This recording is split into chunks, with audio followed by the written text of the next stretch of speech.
America అధ్యక్షుడు Joe Biden భావోద్వేగానికి గురయ్యారు. కళ్లు చెమర్చారు. చికాగోలో సోమవారం ప్రారంభమైన డెమోక్రాటిక్ నేషనల్ కన్వెన్షన్ ఈ దృశ్యానికి వేదికైంది. అధ్యక్ష నామినీకి పార్టీ అధికారికంగా ఆమోదించనున్న ఈ సమావేశాల తొలి రోజున అధ్యక్షుడు జో బైడెన్ వీడ్కోలు ప్రసంగం చేస్తూ ఎమోషనల్ అయ్యారు. "వీ లవ్ యూ జో" అంటూ పార్టీ శ్రేణులు పెద్ద ఎత్తున నినాదాల మధ్య మాట్లాడుతూ బైడెన్ కన్నీళ్లు పెట్టుకున్నారు. కొద్దిసేపు ఆగాక తేరుకొని తిరిగి ప్రసంగాన్ని మొదలుపెట్టారు. ఈ సందర్భంగా ఆయనకు పార్టీ శ్రేణుల నుంచి స్టాండింగ్ ఓవియేషన్ లభించింది. అమెరికా అధ్యక్ష ఎన్నికలు రాబోతున్న వేళ డెమోక్రాటిక్ పార్టీ అభ్యర్థి కమలా హ్యారిస్ ని ఉద్దేశించి మాట్లాడారు. చేయాల్సిన పని చాలా ఉందని తమ ఇద్దరికీ తెలుసని అన్నాడు ప్రెసిడెంట్ బైడెన్. సవ్యమైన దిశగానే ప్రయాణం చేస్తున్నట్లు కమలా హ్యారిస్ ను ఉద్దేశించి పేర్కొన్నారు.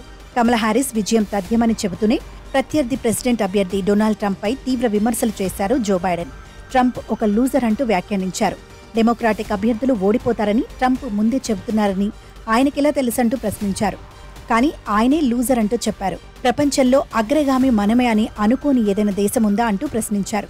ప్రపంచాన్ని నడిపించే దేశం అమెరికానే.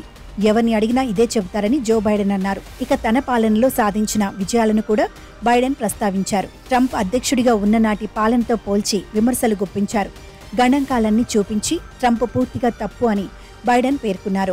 కాగా ముందు డెమోక్రాటిక్ పార్టీ తరపున మరోసారి అధ్యక్ష ఎన్నికల్లో నిలబడతానని చెప్పారు జో బైడెన్. కానీ ఆయన ట్రంప్తో డిబేట్లలో తేలిపోవడంతో పాటు మతిమరుపు సభ్యులే వెనక్కి తగ్గితే మంచిదనే సూచనలు చేశారు.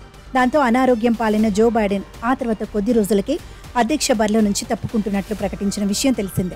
ఇక తన వారసురాలిగా కమలా హ్యారిస్ కు పగ్గాలు అప్పగించారు. అమెరికా రాజకీయ చరిత్రలో ఇదే అతిపెద్ద పరిణామంగా అక్కడి రాజకీయ నిపుణులు విశ్లేషించారు. పార్టీ కోసం, దేశం కోసం తదుపరి తరానికి మార్గం చూపించిన జో బైడెన్ కు డెమోక్రాటిక్ నేషనల్ కన్వెన్షన్లో ఘనంగా ఫేర్వెల్ ఇచ్చారు. ఈ క్రమంలోనే పార్టీ శ్రేణులు ఇచ్చిన ఫేర్వెల్లో భావోద్వేగం అయిన అమెరికా అధ్యక్షుడు బైడెన్ ఎమోషనల్ అయ్యారు. అక్కడే స్టేజ్పై ఉన్న ఇతర నేతలు ఆయన్ని సముదాయించారు. ప్రస్తుతం దీనికి సంబంధించిన ఫోటోలు, వీడియో సోషల్ మీడియాలో వైరల్ అవుతున్నాయి.